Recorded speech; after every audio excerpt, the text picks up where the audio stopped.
तुम्ही मुख्यमंत्री पदावर आहात, तुम्ही आयोगाच्या अध्यक्षपदावर आहात, तुम्ही असं कसं काय वागू शकता?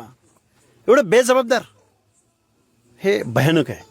ओके सर, शेवटचा प्रश्न आहे. कुटुंबियांसोबत तुम्ही बातचीत केलेली, याबाबतीत पुढच्या काय मागण्या आहेत सरकारकडे? पुढच्या SITची स्थापना झाली पाहिजे. मुलीच्या या गरीब आई वडिलांना आता बघा, आर्थिक मदत झाली म्हणून संपदा परत येणार नाही. आता काय करायचं? कुठल्या भावनेनं आम्ही आर्थिक मदत झाली पाहिजे म्हणायचं?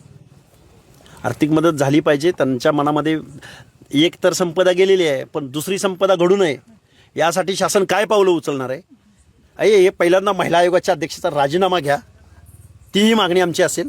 एवढं बेजबाबदार आणि थिल्लर वागणं या महिला आयोगाच्या अध्यक्षाकडून असेल तर आम्हाला सुद्धा रस्त्यावर उतरवावं लागेल. आंदोलनाचं स्वरूप काय? स्वरूप आम्ही पलटणला जाऊ, पोलीस डिपार्टमेंट समोर बसू, धरणे आंदोलन करू, संपदाच्या आईवडिलांना भावाला घेऊन आम्ही तिथं बसू.